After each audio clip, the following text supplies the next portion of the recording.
Namaste, Adab and Sat Shri Akal. I'm Sheetal Acharya and welcome to Indian Tech Icon Spotlight, where every tech leader has an inspiring story. From digital innovation to cultural inspiration, let's welcome our guest today, Sathye Gomathy. Hi Sathya, welcome to our show and it's really wonderful to have you with us today. Thank you. Pleasure is all mine and it's so lovely to meet you, Sheetal. Same here, Sathya. So Sathya, let's begin with your career journey. I'm more excited to know about, your entire career journey from your first job to where you are currently. Started with my engineering in computer science.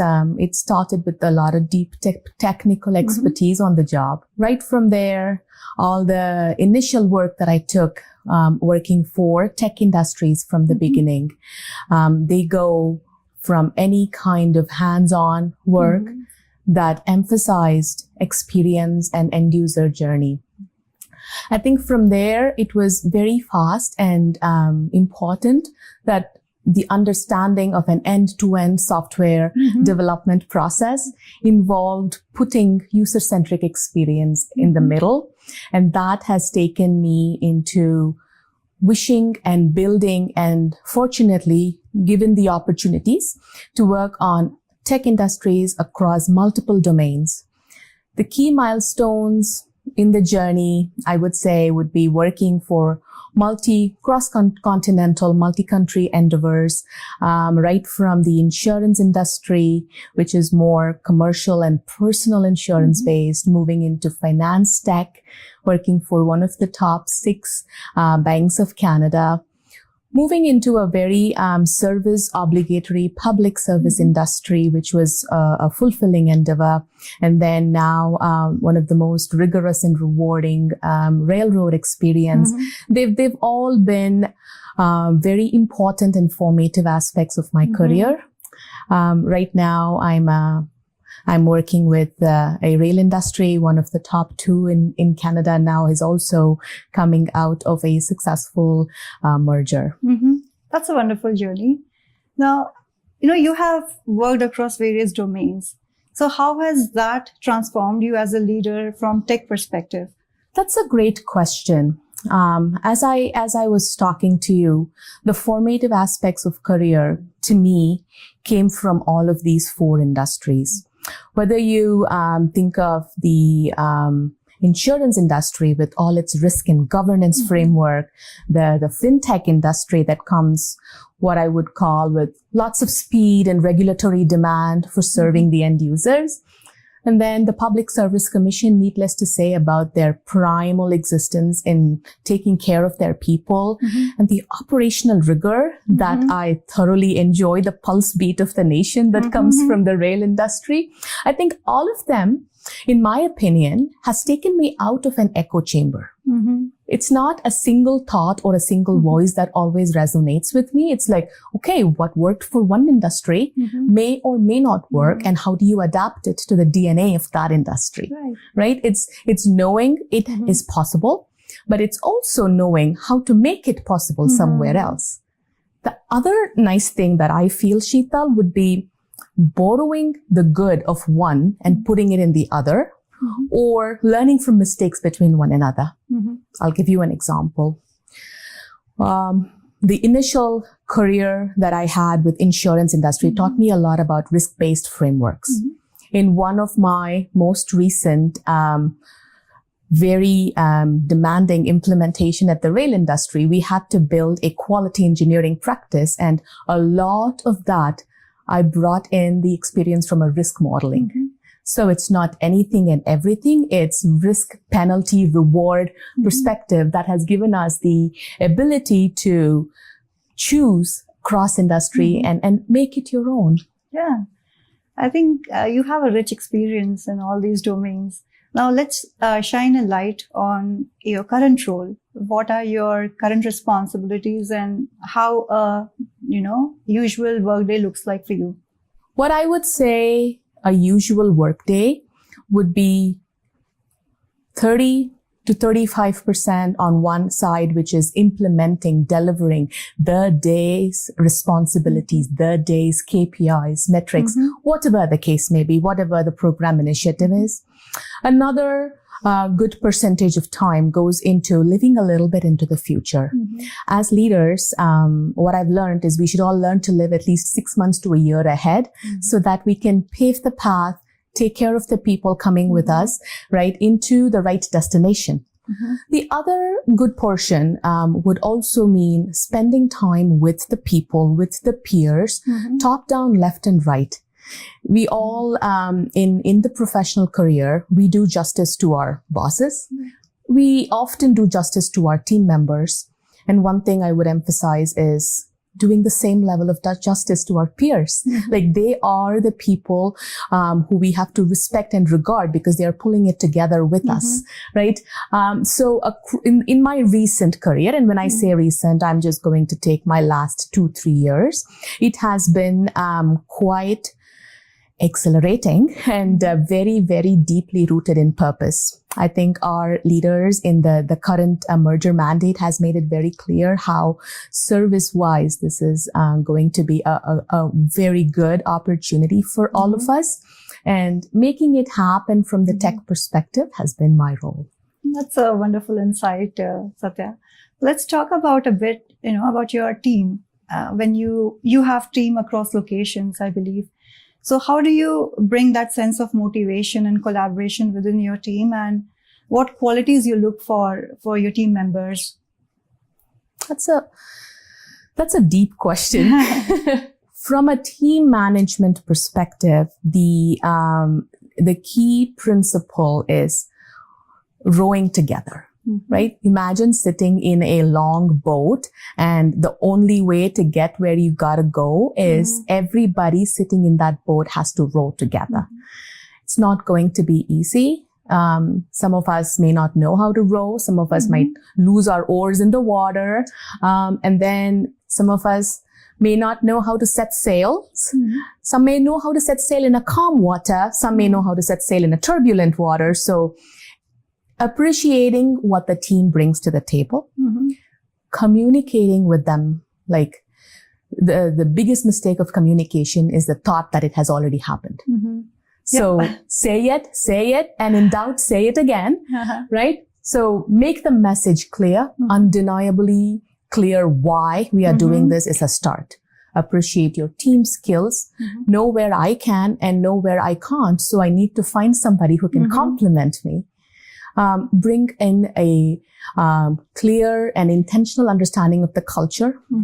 End of the day, we have to make sure that people across the world who I've been fortunate enough to lead teams in the different zones, different hemispheres, different parts of the globe, which has given me a lot of insight into people respond differently, react differently, and deliver differently. But when the motive is clear, common understanding, they will show up and there will be delivery. Yeah, that would be my message. Wonderfully explained. And I love that phrase, rowing together. That's a wonderful idea. So let's talk about the leadership skills, right? Like what, according to you, are the qualities of a leader, or what 3 qualities would you say that a leader must have? The qualities that are personal to me, and again, this would vary based on who you're talking to, but qualities personal to me are consistency. Get up, dress up, show up. Some days are good, some days are worse, some days you wish you didn't have, and some days you wake up as a star, right? Consistently get up, show up. And I think that is a glue for the team that brings in so much of dependency the team will have, and appreciation, and you for yourself and for the family and everything. So consistency is number 1. Second thing, which I wouldn't say it was an innate quality, but I've grown and had experience to appreciate, is service-mindedness. You can't be a leader unless you're willing to sweep the floor if you have to, right? You can't be a leader without a servant-mindedness. If I sit on the ivory throne with my diamond scepter and keep ordering, nothing gets done.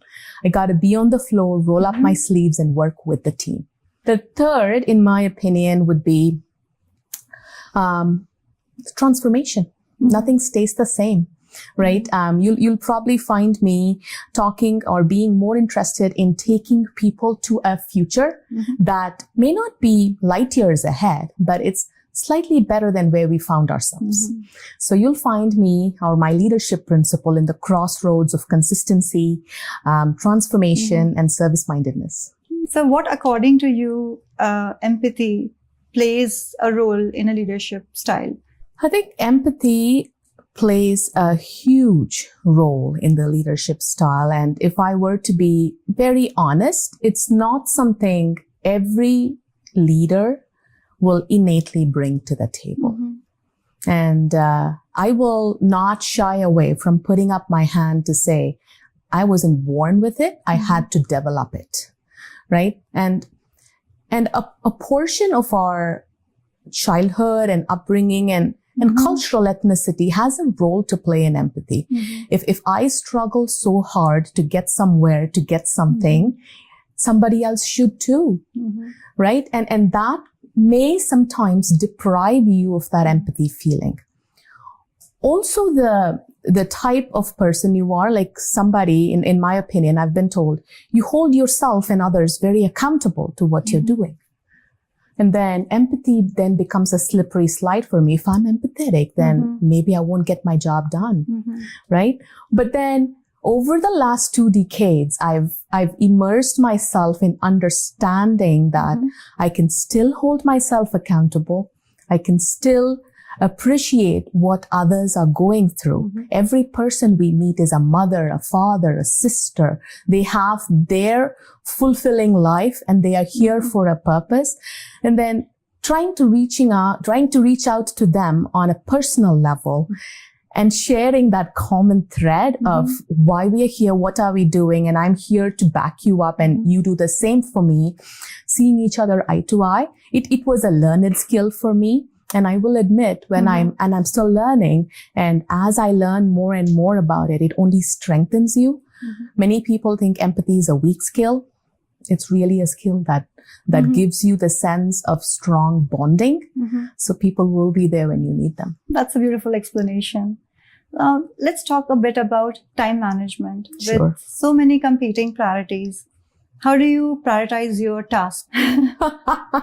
You'll get different answers about this, about me, depending on who you ask. But the brutal, honest truth, though, is if I want to be exceptionally good at something, I should be willing to be cognizantly bad at something else. Honest answer. we have to choose what the good and bad are, depending on the day, the phase of your life, what you're going through at work, what you're going through at home. So you can't be good at everything. I can't be good at everything.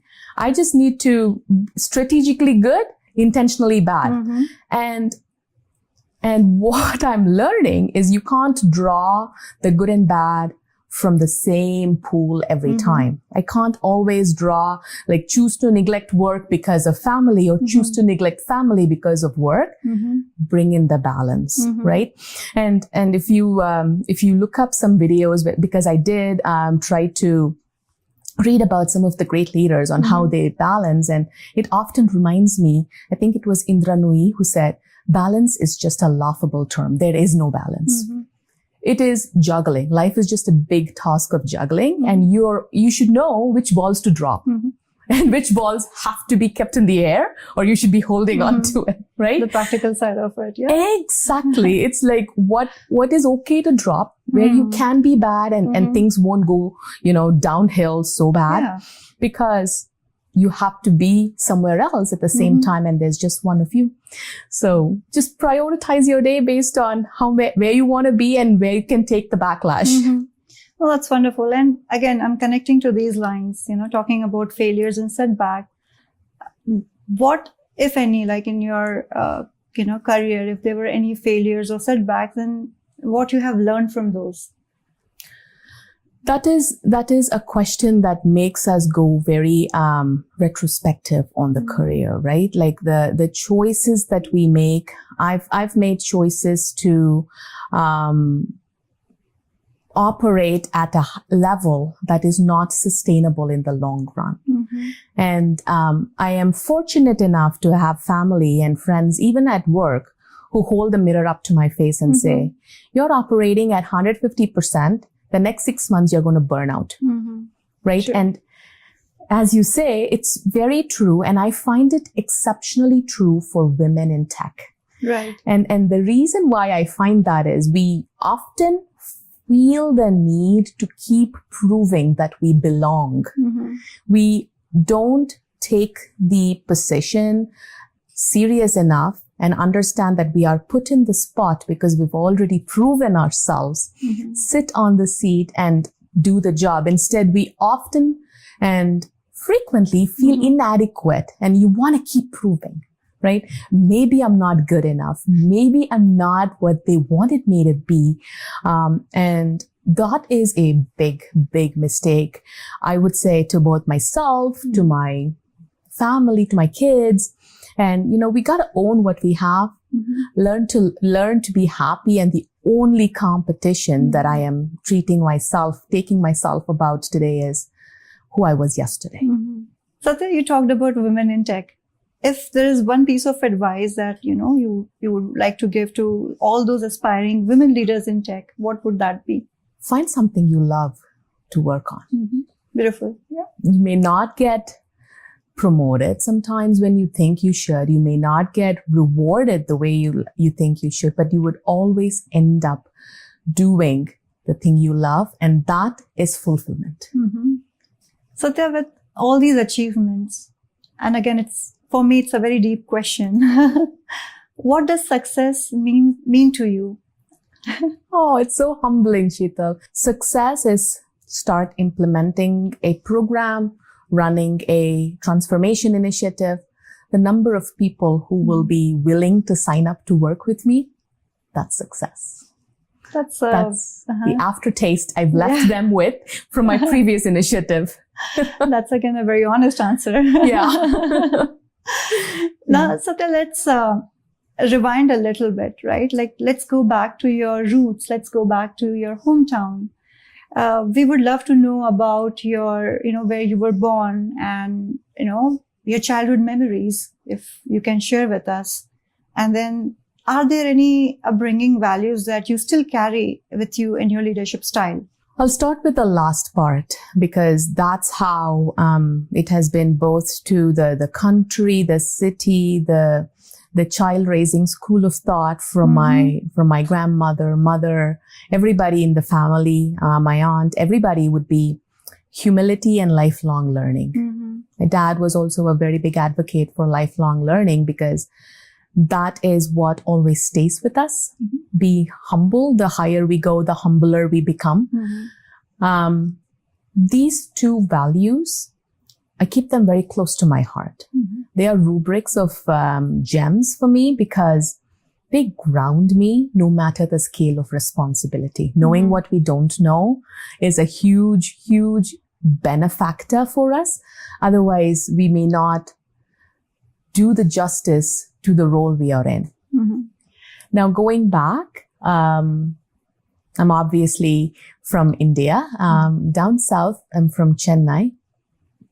Our childhood, me and my one younger sibling, my sister, me and her, we grew up in the city of Chennai, many areas, starting with T Nagar, with Kodambakam, and then we did our high school and engineering from Tambaram.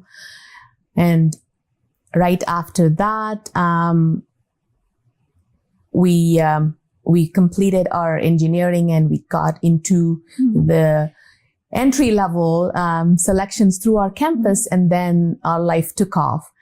In addition to, just the growing part of going to school, coming home, one of the important aspect of my childhood is our ability to immerse ourselves into classical forms of art and music a little bit too, even though it wasn't structured in a theory fashion, was more hearsay knowledge.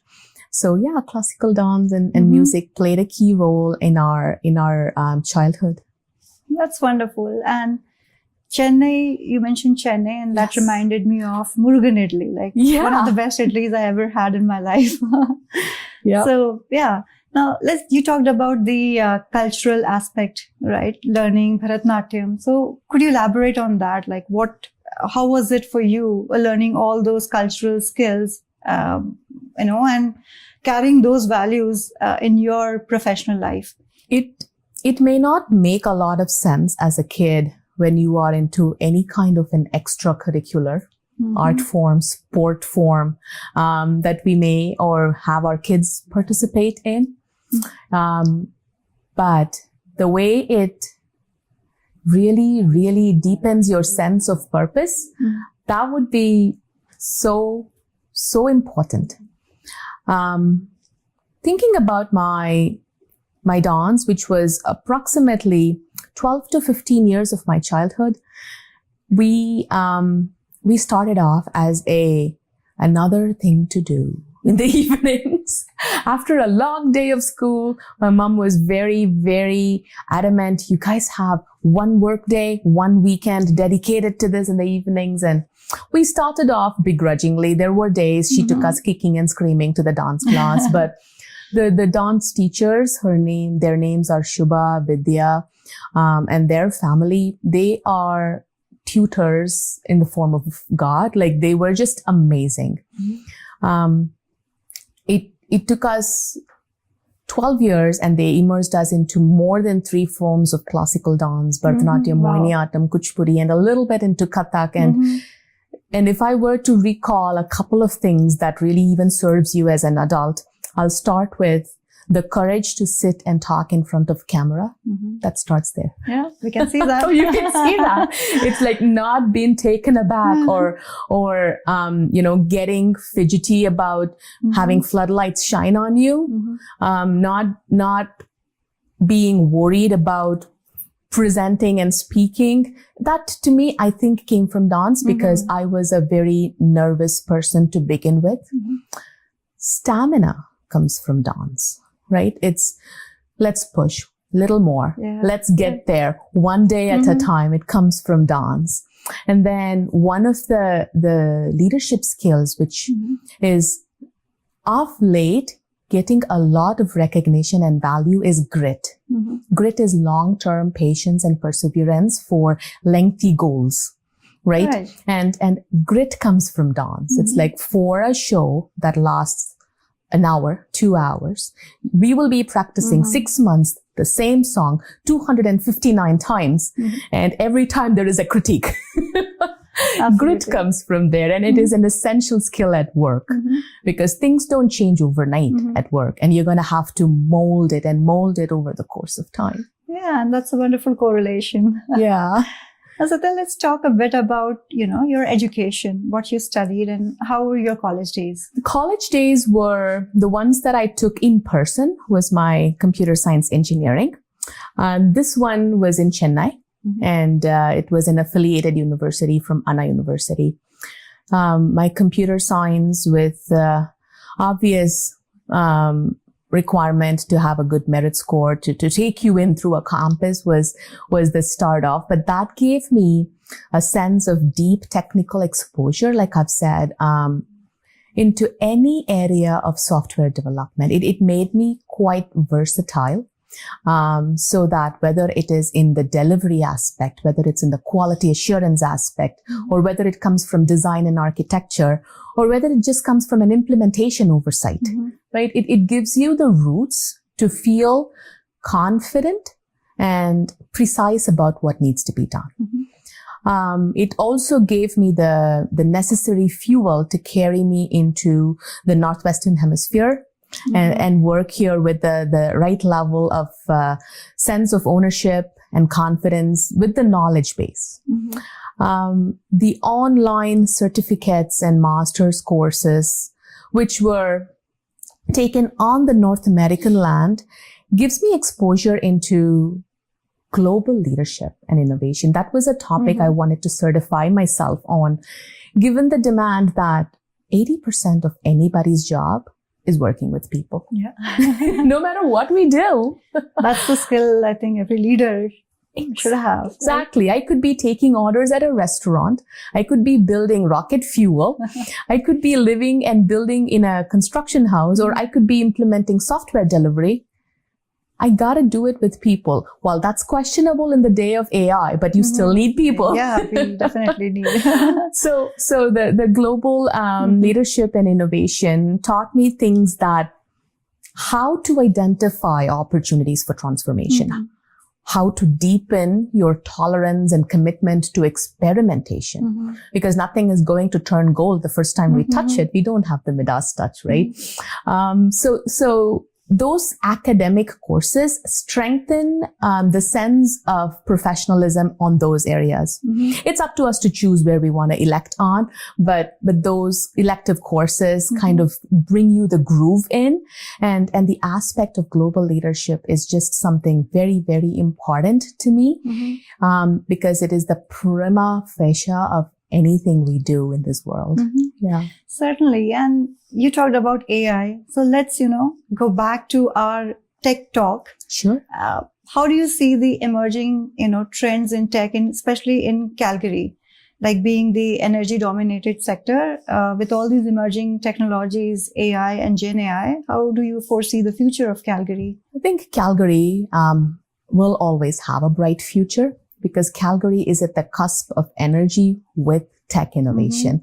And this is a formidable pair to have. The role of AI, the advent of AI, my 2 cents would be, the sooner we adopt and accept it and not stray away from it or question the use of it, the better it is, because end of the day, it is eat or be eaten.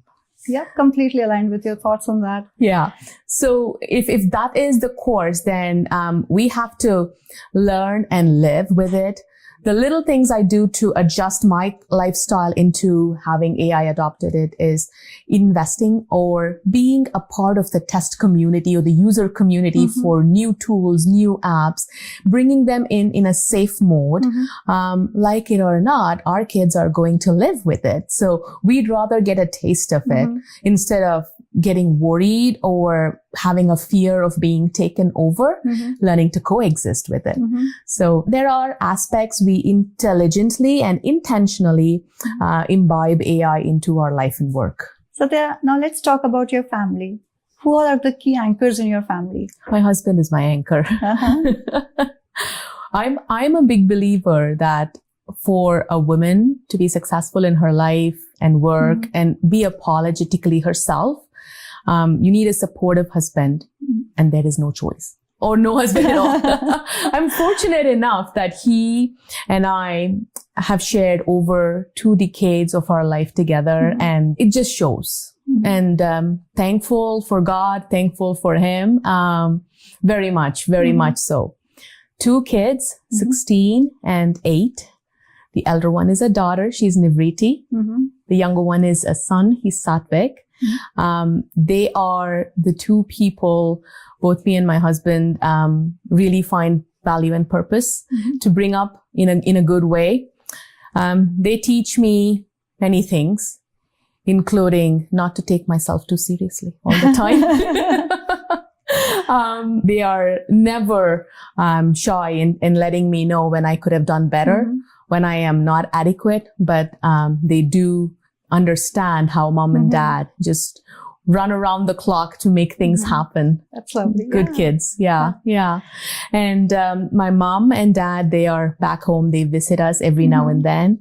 And I have a sister. She's also in the Northern Hemisphere. My mom's sister is also in Canada. So it's a family that has a good presence in this continent, may not be in the same place. We would definitely love to meet your family and would love to, invite them on the show in a short while. Oh, that would be great. Yes. So, Sathye, we are almost, nearing end of our wonderful discussion, and we're moving on to the last segment, which is the rapid fire round. I'm going to ask you some questions, and I would be expecting some quick answers from you. Okay. So, are you ready? Time management skills. There we go. Okay. So your first question, If you had to teach a master class for a day, what would it be? Your inner lantern. Mhm. Do you want me to tell more about it? Yes. Okay. Every human has a voice in them, whether it's a good or a bad, and the voice that we feed grows. Mhm. So there is no algorithm that's going to save you. It's your inner voice. Mhm. Wonderful. Next question. Books or podcasts? What fuels your inspiration? Podcasts, hands down. Okay. Your go-to destination for a family vacation? Doesn't really matter as long as there's seawater and palm trees. Lovely. What's one non-negotiable principle in your leadership playbook? Non-negotiable in a rapid fire. Do the right thing. Mhm. It will surprise somebody, gratify others, but maybe even disappoint a few, but do the right thing. Yeah. Okay, that's a good answer. Now, select one, chatbots, AI, or cloud, your favorite game changer. Chatbots. Okay. Mudras or metrics? What's more meditative? Ooh, I can't. Both are equally Both are important to you. equally important to me. They Okay. are life and work. Okay, we take that as your answer. Thank That's you. perfectly fine. And the last question, quick wins or long-term change? Both. Mhm. You need quick wins to establish yourself and to gain the trust. The long-term goals are the true game changers, though. Yeah. Very well done. Thank Thank you so you. much, Sathya. And it's been a pleasure talking to you. Now let's invite over your family and we can have a quick chat with them as well. Thank you, Sheetal. Wonderful, riveting conversation. Thanks.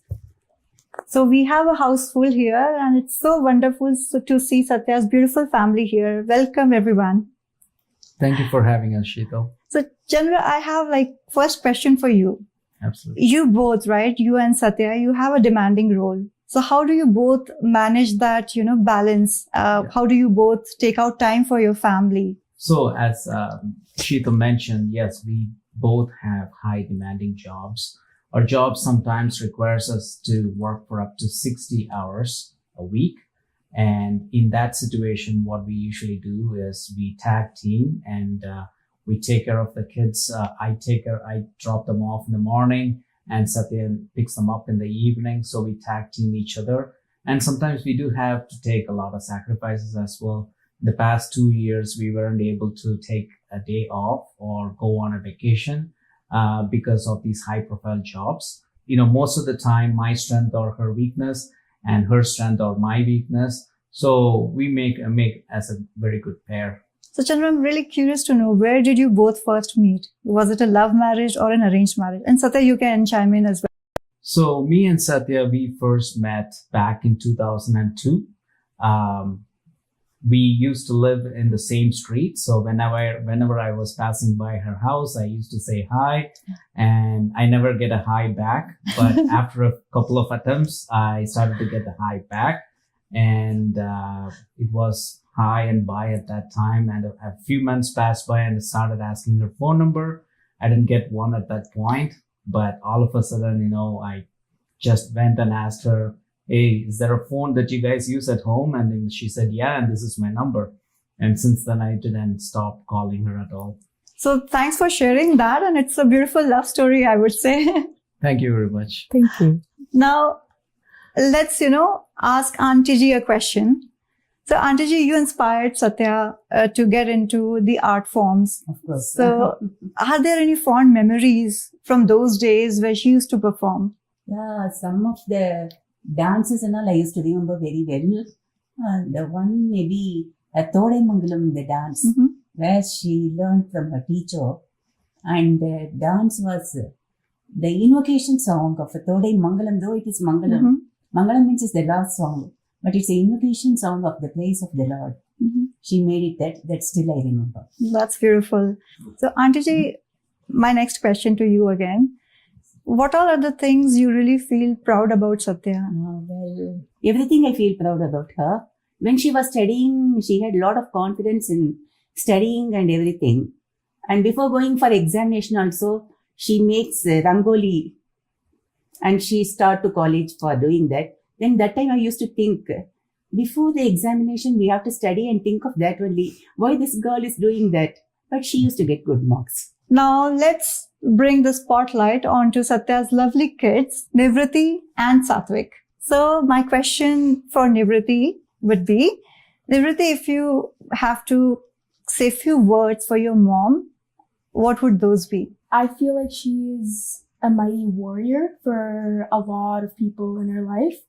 I feel like if she has to get something done, she will do it no matter what. Like if there's any boundaries, she will cross it if she has to, or if she can't find a way, she will make her own path or way to get that job done. I've seen a lot of that in her work, even at home too. So it's lovely. I love that. She's very inspiring to me, and I feel like to a lot of her colleagues at work. So, yes. Hi, Sathvik. How are you doing? I'm doing good. I'm seeing a lovely dinosaur in your hand, and I just got to know from your mom that you're so fond of dinosaurs and you know a lot about them. Mm-hmm. So, let's do one thing. Tell me, what if you have to compare your mom to one of the dinosaur type, what would that be? I don't get it. If mommy was a dinosaur, which one would I be? Probably the Triceratops. The Triceratops. Why? Because you're fierce and powerful and bold. Because I'm fierce and powerful and bold and also a vegetarian. Is a Triceratops vegetarian? So, Sathvik, what do you admire the most about your mom? I admire her that she takes care of this whole family under her shoulders. Wow. And she cares about everyone. That's a beautiful answer.